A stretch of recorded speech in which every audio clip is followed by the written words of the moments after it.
What is going on, Colts Nation, and welcome back to another episode of Bring the Juice. Guys, the Indianapolis Colts play tomorrow. They host the Cardinals here with a chance to go 5-1. Your guys, of course, Cody and Derek here, going to bring you some keys to victory, as we always do. If the Colts want to come out of tomorrow 5-1 and stay undefeated at home. So we're going to talk about that here in just a second. But before we do that, just want to, again, shout out FanDuel for being our sponsor for the entirety of the 2025 season. And Derek, we'll talk about this here in the keys to victory, but when you look at this game, the Indianapolis Colts odds to victory have gone up slightly, at a half a point here. Colts are currently 7-point favorites right now. That's the biggest spread I think they've had in their favor all year long. So they actually they were 7-point favorites against the Raiders last week too. I thought they were 6.5. I thought 6.5. They upped regardless, they upped it right before the game too. So obviously, guys, like same odds as last week against the Raiders, and obviously we saw how that went out. So depending what happens with the quarterback situation, we hope that a similar result does happen. So, Derek, let's hop into this, though. And again, shout out to FanDuel for sponsoring this episode. But, Derek, there are definitely some keys in this game that I think the Indianapolis Colts can do right now in order to make that happen and come away with another win here at home. I think when you look at it overall, Derek, I mean, we saw what the Cardinals did last week in just a absolute meltdown of a loss. And they've had multiple games where they've lost kind of on those sorts of just dumb things at the end of games, and they continue to find ways to lose, which in my opinion is always a sign of a bad football team when you find ways to lose as opposed to finding ways to win. Heck, we've seen that with the Colts at times. So I think, Derek, the first key I got to talk about just with this team in general is I just think you've got to continue to not give them hope. You got to make them hopeless. They've lost 3 straight games.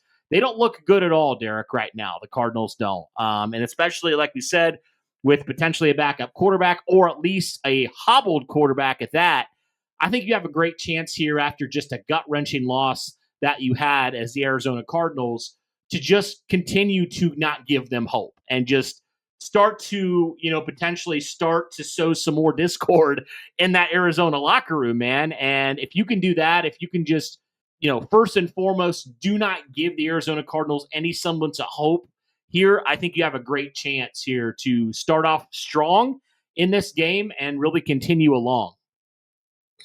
Yeah, you're right. Like the whole aspect of don't give them hope, and that's a very noteworthy thing. Again, like you said, they've lost 3 in a row, and they've lost 3 in a row by 3 points or less in each of those games.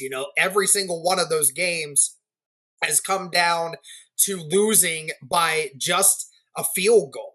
And you're right. It's one of those where, and I talked about it in the preview with Michael, and he was talking to me about how, Arizona, they play really great at the start of games. In all those games, they had leads in those games. And then just as the game goes on, they're just not able to put it together all the way. And, you're right. Early on in Arizona, they're going to give you their best shot. They're going to give it to you early. But as the game drags on, it gets worse for them. And one of the things that we've seen this year, Cody, is the Colts, they've played their better football at the end of games this year. I mean, to be completely honest with you, I mean, the Colts have played through 4 quarters every single game this year and, are this close to being 5-0 because of it, because the Colts just don't back away. And you're right. You're kind of in that situation where if the Colts can strike at them early, then it makes it that much easier for the Indianapolis Colts going further along in the game when Arizona's defense is going to be on the field for a lot longer than that Arizona offense will be. And it'll definitely make it a lot easier for the Indianapolis Colts to win this game towards the end. Yeah, absolutely. And I think, Derek, the first thing you have to talk about before we get to the specific offense and defensive stuff is you, again, have to play mistake-free football. You can't be turning the ball over. You need to be able to sustain drives. You can't be allowing stupid stuff to happen on special teams. And also on defense, you can't be having dumb penalties either. right? And you can't allow guys running wide open. You can't have defenders falling down, all that kind of junk. Like, you can't have that stuff happening. You need to play as mistake-free as you possibly can. And we Yeah. saw the Colts not quite do that, but almost do that last week. And Derek, we've already seen the Colts have blown out more teams this year than they did the previous 3 years combined. So if you can do that again, jump on them early and play that mistake-free football on both sides of the ball, I think you have a great chance here to not just win this game, but to run away with this game again and have your second straight blowout sort of victory here at home. Yeah, and it'll feed into the next key of victory, which we'll talk about too. But you're right, like not being able to just don't inflict bad stuff upon you, because as I said before, these games for the Cardinals, sure, they're barely losing or barely winning against bad teams right now, but they are keeping things close. And the reason why, a lot of times their defense is able to capitalize upon mistakes that teams make, whether that's faults in coverages or faults on the offensive line, or, if a team makes a silly mistake, the Cardinals have been able to capitalize upon that from time to time. And you're right, Cody. I mean, even amidst the Indianapolis Colts blowing out teams recently, we have seen them. You're right. Mekhi Blackman falling over his own feet a bunch this year, giving up a bunch of plays. Even the first play against the Raiders, we saw Ashton Genty on a 30-yard wheel route. Like that kind of stuff, those big chunk plays, which we'll get into in a second. But, mistakes like that, you just can't allow Arizona to have those times where they get these big plays that bring them life. And, I mean, it's been a little bit of an issue. It's not been as big of an issue for the Indianapolis Colts this year because our defense overall and offense has done a fantastic job of not turning the ball over. If you can win the turnover battle, you're going to win this game. And, Arizona has had times where they have turned the ball over in some weird circumstances. So as long as the Indianapolis Colts continue to do what they need to do, they'll be fine. Yeah, absolutely. And the one thing specifically for the offense, Derek, I mean, it's just continue to play your brand of offense. Honestly, you're going to be getting Alec Pierce back in this game, which is going to be a huge, huge addition to this wide receiver room. And this is after him missing 2 weeks, and your offense still being pretty efficient in those weeks. So getting him back, the best deep threat in the NFL, I think that's going to be huge. But just continue to play your brand of football. Run the football effectively, be able to give Daniel Jones time, offensive line, and then just be able to get the ball to your playmakers and let them go and make plays. And, another thing that we talked about as well is just the fact that you just got to keep being efficient on third down. You got to keep the drives moving, sustain drives. One thing the Colts had struggled in, and I feel like they've gotten better, they were a lot better last week, is you got to punch it in for 6 instead of settling for 3. And if you can do that and just continually do that down in the goal line in the red zone, man, if you play your brand of offense you played last week, you might see Anthony Richardson again potentially and some of those backups in that fourth quarter if you do play that brand of offense again, because that was probably the best we've seen the Colts offense look in a long time. I mean, they've looked great all year, but Derek, you had, like you said, outside of that first drive and the last drive when your backups ran, you scored every single time. Not just field goals. You scored touchdowns every single drive. You didn't even attempt a field goal. So if you can play that brand of offense again or something similar, I'm just telling you, man, Arizona's going to have a heck of a time trying to keep up with you. They're not going to be able to. Yeah, no doubt. And we're going to be facing a better Arizona defense here. I do believe that there'll be a much better defense when it comes to certain things than the Raiders. Now, I'm not insinuating that the Arizona Cardinals have a world-beating defense. I'm not insinuating that. But they do have more guys that are opportunistic than the Raiders do, for sure. And I'm sure that once the Colts get in the red zone, it's going to be a little bit more difficult to do that. But you are right. I mean, if you can get into the red zone 6 times and score 6 touchdowns, you're right. You're going to win that game 99 out of 100 times. So, I mean, you're right. It's been an issue with the Indianapolis Colts all year about scoring in the red zone. Only about 45% of the time do the Indianapolis Colts actually score a touchdown inside the red zone, which I'm pretty positive, or before the Raiders game, which I believe was almost near the bottom, when it came to the NFL. I mean, the Colts weren't taking advantage of a lot of those points. But you're right. What you saw against the Raiders, every single time you went into the red zone, you took advantage and you made it easy on yourself. So you're right. Being able to just play your brand of offense, and again, that's just mistake free, letting Daniel Jones do his thing. And obviously now, Cody, with the offense basically at full power again, with the offensive line being the way that it is, and Alec Pierce being back. I mean, it's phenomenal. Yeah, Derek, I definitely agree with you. If the Colts can stay mistake-free on the offensive side of the ball, they're going to be just fine. Now, I have two defensive keys I want to talk about here for the Colts, and you kind of mentioned it already, Derek, just the idea of not giving up the big play. And I kind of want to say that, and then I want to add something onto it too. Really just slowing down two playmakers on the offense, I think will do you wonders. And I looked at the Cardinals stats before I, made this video. Derek, outside of Trey McBride and Marvin Harrison, there is nobody else on this team that has more than 65 yards. Nobody. It's just those two guys. That's it.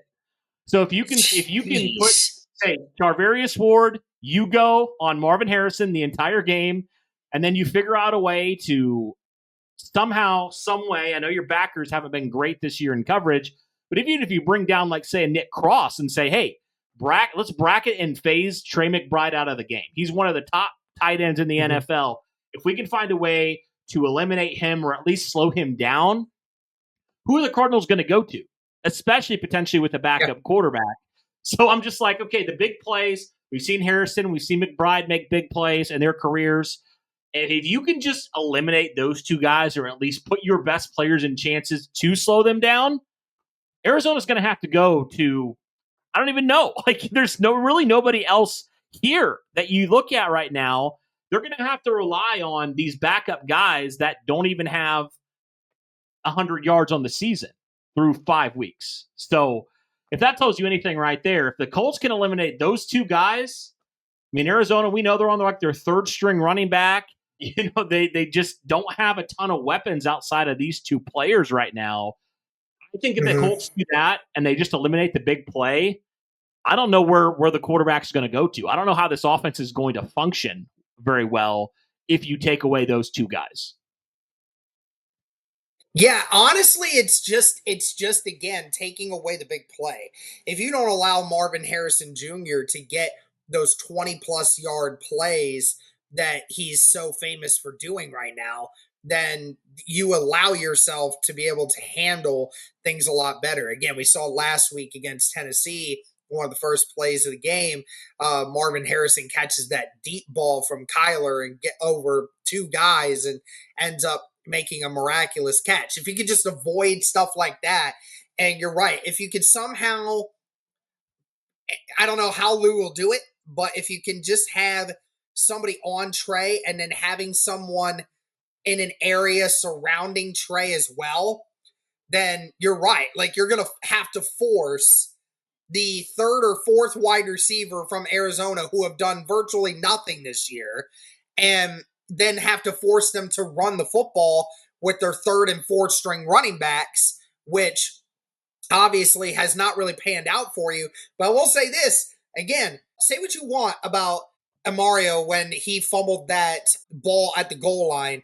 I mean, don't forget, that was a 74-yard touchdown before he fumbles that football. I mean, that was a huge play, man. That was a huge play. And Tennessee got lucky. And, the Colts can't afford that.